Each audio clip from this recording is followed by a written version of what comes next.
All right, this is Amaranth, And this is Eminence and today we're going to talk about Abuse. This is going to be a fairly heavy topic, of course, and we're going to try to do what we can to respect the topic. And we're by no means experts. Please don't take what we say to heart. Don't run with it. Our goal basically is if you even think something, then do more research or find help. We're going to put information in the description. yeah, links. We'll put links in the description. Some good resources that will help you find help if needed, help you kind of understand better what is abuse and different types of abuse.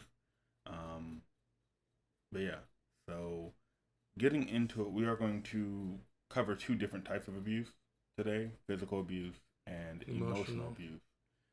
Um, Emotional abuse, I'm gonna go ahead and say, is makes me a little nervous, only because of its subjectiveness. Um, but we will try our best to make sure we handle this topic respectfully. Oh, absolutely. That is the goal.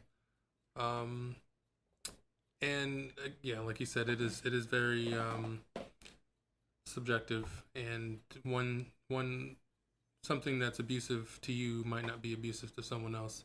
So also you need to keep that in mind when trying to evaluate someone else's relationship. If they are on board together and that is their thing, toxic as it may be, if they are in it and they are for it, then that's that's just what the relationship is going to be. Yeah, definitely. Um, I do want to also put out there that we did ask around a little bit just to get some more information, some more input. Um, we did not ask any professionals.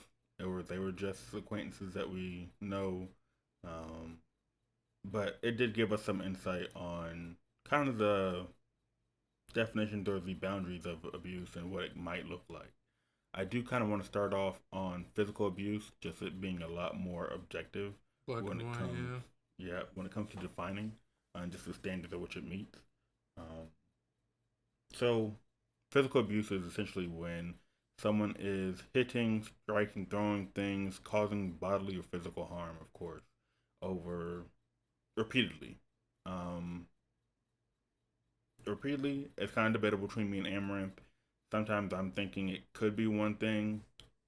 Assuredly, if you are having a physical fight with your partner, that doesn't usually indicate a very healthy relationship.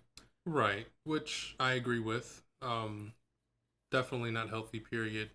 My disagreement, I guess, is whether or not I would consider that abuse.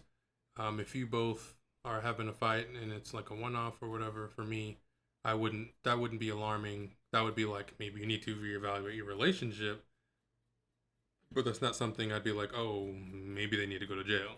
Right. And yeah, no, I kind of get that. um, Now, if it is repeated, then most definitely falls into abuse. The the dangerous thing that comes with abusers is the fact that they tend to be charming and perfect when you first meet them, and then they tend to switch over. And it's not a sudden, all of a sudden, we're fighting in the house. Very It's subtle, very subtle. right. So that is the dangerous aspect of abusers. They're very charming, very alluring.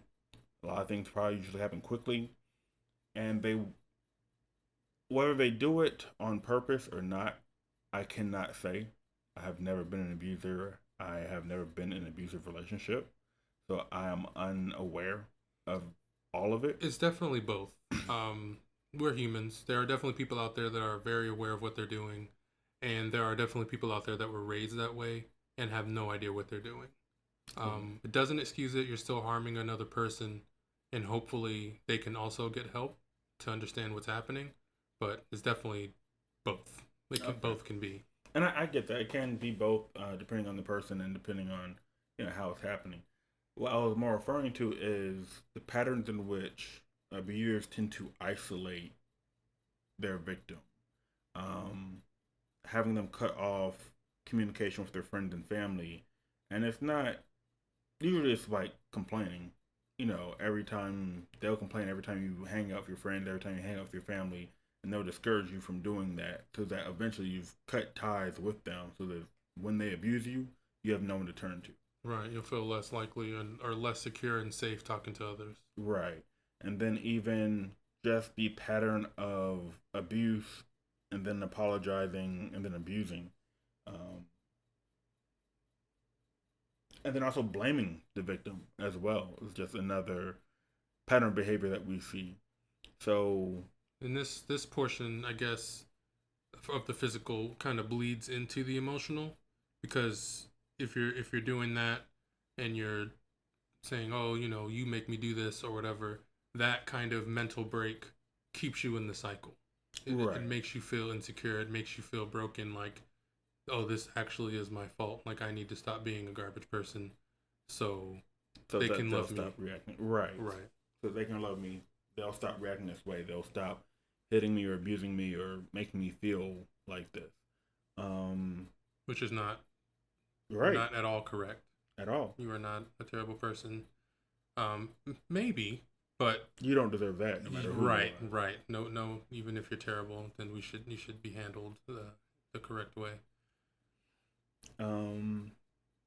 And then emotional abuse, like I said, a lot more subjective when it comes to what might categorize for you or for the victim as to whether they're being abused.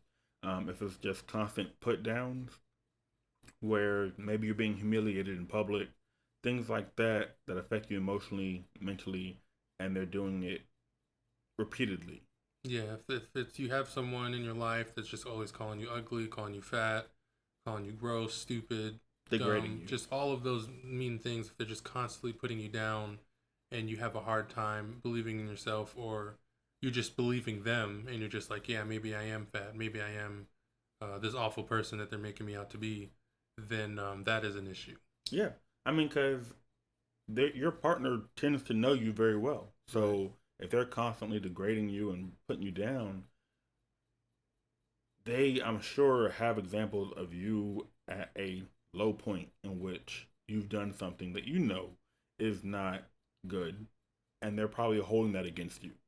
And, keeping you at low points and just creating more examples and destroying your self worth, that's abuse. Any way that they do it, really, would be abuse. Right. And just to be clear, it's definitely not just spouses. It could be a child and a parent.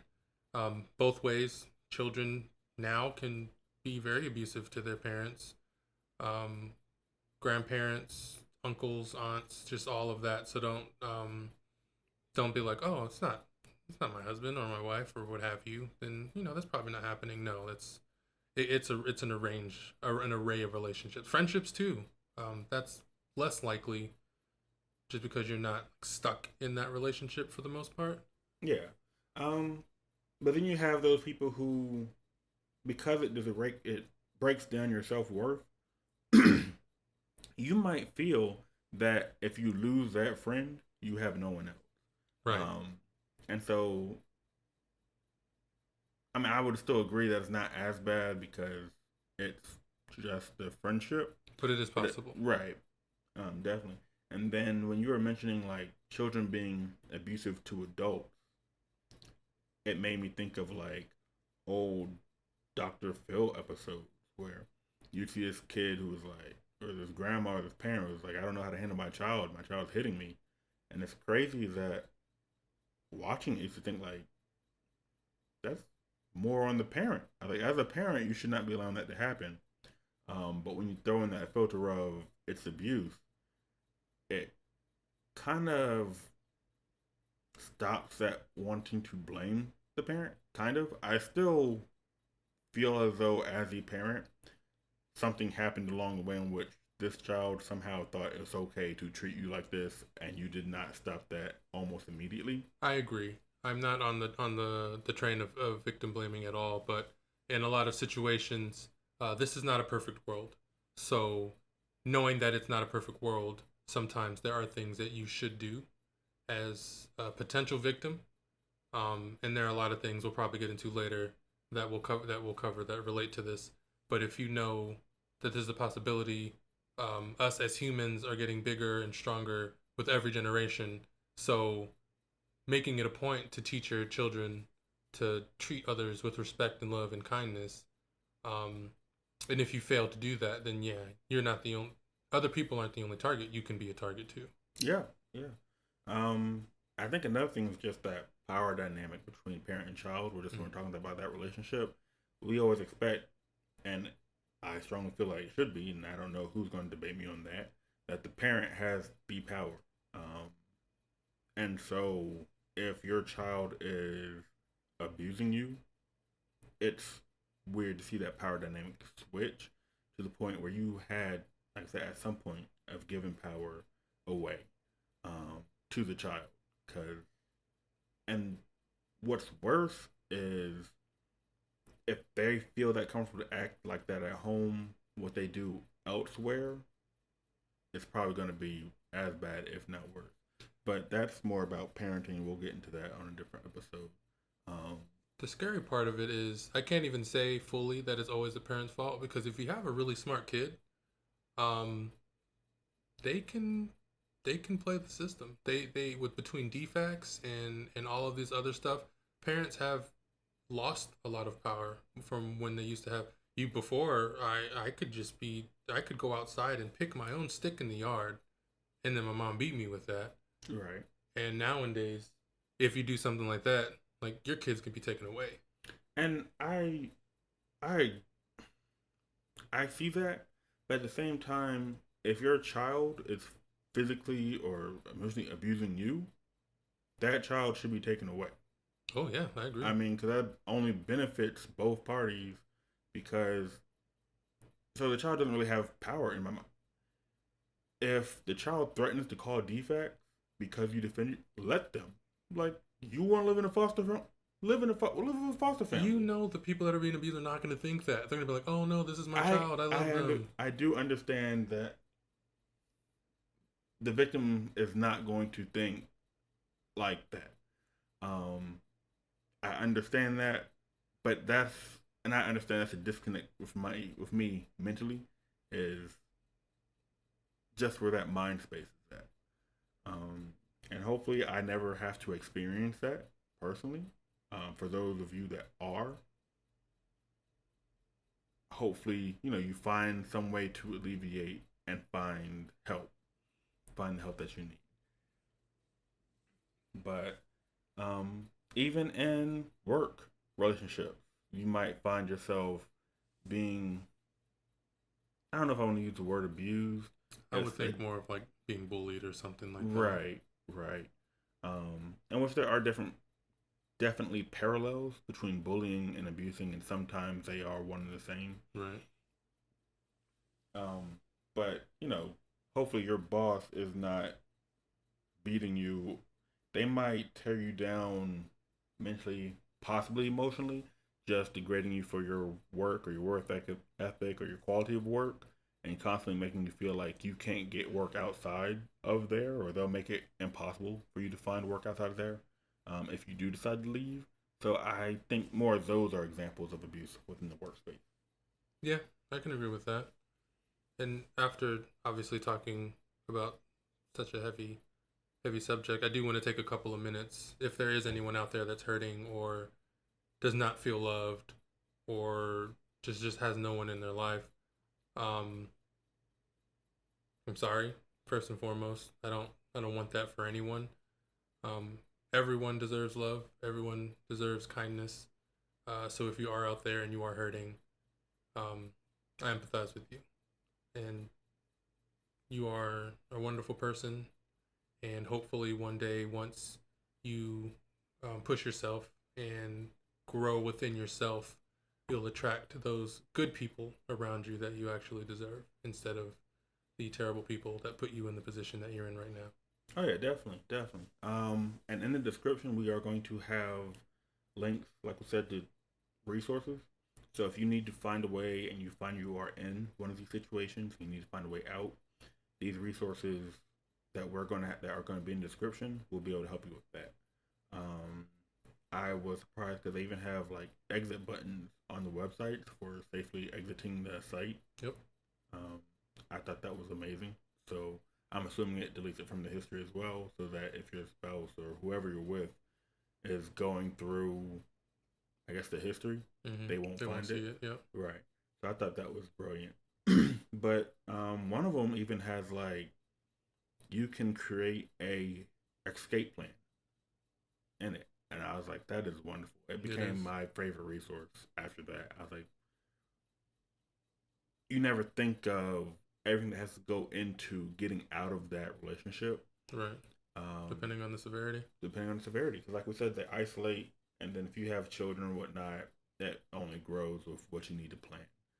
Um, but like I said, resources are in the description. Um, like, subscribe if you see someone in need, help if you can, and talk about it. Even just smiling at someone or holding the door honestly really goes a long way. It doesn't have to be monetary. Just pay it forward. Yeah, ask how are you doing, and mean it. Like, listen to the answer they're giving. Back to the active listening and all that. Right. Yeah. Yeah. But that is it for today. Um, like, subscribe, share. Definitely share if you know someone in need. Thank you guys. Thanks for listening. You are loved. And until next time.